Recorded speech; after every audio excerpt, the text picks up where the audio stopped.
कहानी स्टॉप, जहां कहानियां रुकती नहीं, रोंगटे खड़े कर देती हैं। क्या आपने कभी गौर किया है कि सड़क किनारे लगे पुराने पेड़ों के नीचे से गुजरते वक्त अचानक ठंडक क्यों महसूस होती है? गांव वाले कहते हैं कि हर पेड़ की अपनी एक याददाश्त होती है और कुछ पेड़ों की याददाश्त खूनी होती है। ये कहानी है नीमच गांव की, जहां के बाहर लगा वो विशाल पीपल का पेड़ सालों से जंजीरों में जकड़ा हुआ था। गांव का एक ही नियम था, सूरज ढलने के बाद उस पेड़ की छांव में कोई कदम नहीं रखेगा। गांव के बाहर खड़ा वो पीपल का पेड़ सिर्फ एक पेड़ नहीं था, बल्कि एक कैद खाना था। गांव के बुजुर्ग कहते थे, इसे पानी मत देना, इसे जंजीरों में ही रहने देना, क्योंकि जिस दिन ये जंजीरें टूटी उस दिन गांव में कोई चिराग नहीं जलेगा। माधव, जो शहर से पढ़कर लौटा था, इन बातों को महज एक कहानी मानता था। एक शाम जब काका ने उसे टोका तो वो हंस पड़ा। माधव, काका, आज के जमाने में भी आप भूत प्रेत की बात करते हो? ये जंजीरें तो सिर्फ पेड़ को गिरने से बचाने के लिए लगाई होंगी। काका, बेटा, जंजीरें गिरे हुए को संभालने के लिए नहीं, बल्कि खड़े हुए शैतान को रोकने के लिए हैं। आज रात उस रास्ते से मत जाना। लेकिन किस्मत को कुछ और ही मंजूर था। काम की वजह से माधव को देर हो गई।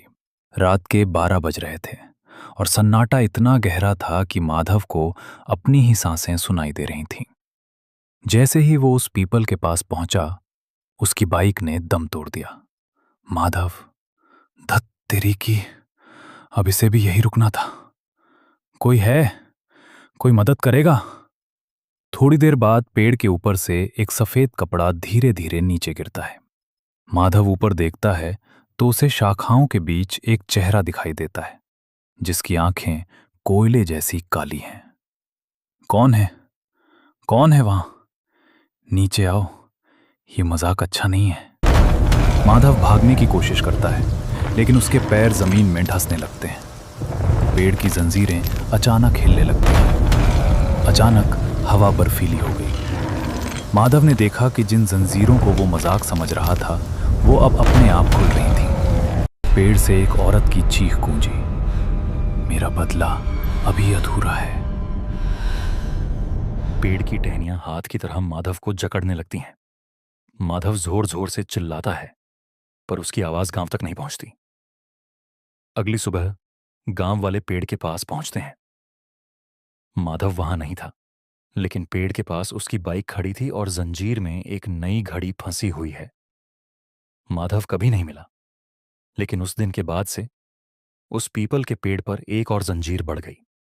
लोग कहते हैं कि आज भी उस पेड़ के पास माधव की बाइक के स्टार्ट होने की आवाज सुनाई देती है, लेकिन वहां कोई इंसान नजर नहीं आता।